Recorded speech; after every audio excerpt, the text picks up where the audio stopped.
Hello, I am Brother Justice from Barrington 522, your host for Modern Working Tools, and I have a very interesting Masonic profile for you this evening. As you can see here, I have brother and companion Meriwether Lewis. Who is Brother Lewis? Well, we're going to get into that.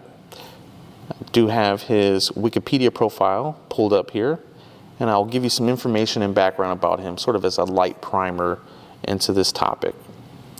Meriwether Lewis, born August 18th, 1774, died October 11, 1809. He was an American explorer, soldier, politician, and public administrator. He was best known for the role as the leader of the Lewis and Clark expedition, also known as the Corps of Discovery with William Clark.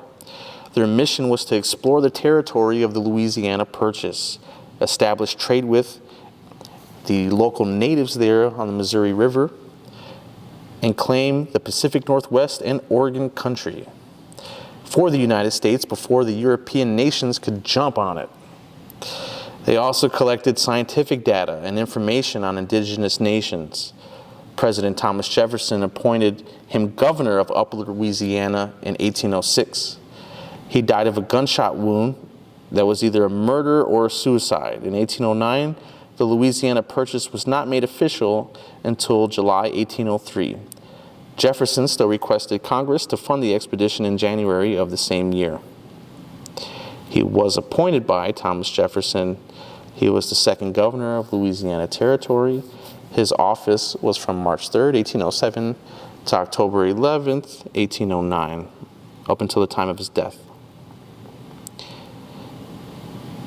He was born in Albemarle County, colony of Virginia. His cause of death was a gunshot wound. He was an infantryman in the military. His service was from 1795 to 1807. His rank was captain.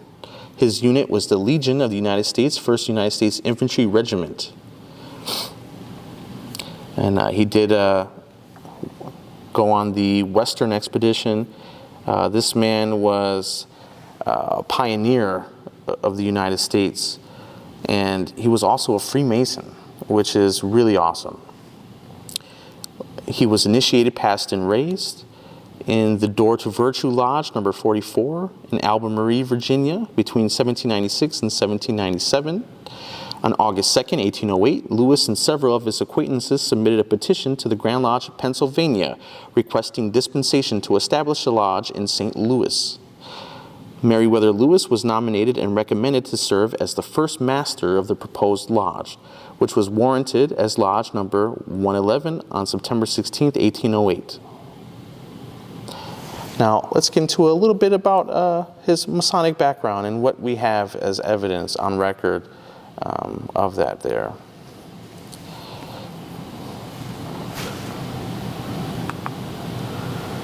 As you can see here, this is companion Meriwether Lewis's Royal Arch certificate. And it is said that the earliest known Royal Arch Mason to set foot on the soil of Illinois was in fact companion Meriwether Lewis. As you can see from this Royal Arch certificate, we have a little bit more information regarding his standing in the Royal Arch. This can be found in the Library of Congress, this certificate here. Quote, "We, the High Priest, Captain of the Host, and Captain of the Guard of the Royal Arch Chapter of Royal Arch Super Excellent Masons of Staunton Lodge number 13, do certify and attest that our worthy, faithful, true, and well-beloved brother Meriwether Lewis, who has affixed his name adjacent to the seal, was by us exalted to the sublime degree of a Royal Arch Super Excellent Mason. He, having with due honor and justice to the royal community, justly supported with his skill and valor the different and amazing trials attended his exaltation, and as such, we recommend him to all true and faithful brethren of the Royal Arch. Given under our hands and seal of our chapter this 31st day of October, Anno Dom, 1799, and of Royal Arch Masonry, 2809, end quote. And this was signed off by Worshipful Master Chambers, High Priest, Joshua Perry, CH, Robert W. Donnell, CG, Teste, Vincent Tapp, Scribe. The expedition of Meriwether Lewis, being of a military and civilian character, was forced to spend the winter of 1803 to 1804 at the mouth of Wood River, opposite the mouth of the Missouri River, as the Spanish authorities had not yet received word officially of the transfer of sovereignty to the United States. Lewis spent most of his time that winter in St. Louis, but did not visit the camp at times. However, as his whole interest was in the success of the expedition, his presence had no Masonic significance. And the source for this is the 1850 to 1950 Centennial History of the Grand Royal Arch Chapter of the State of Illinois. And I hope you have enjoyed this Masonic profile. I am your host, Brother Justice, signing off. Until next time.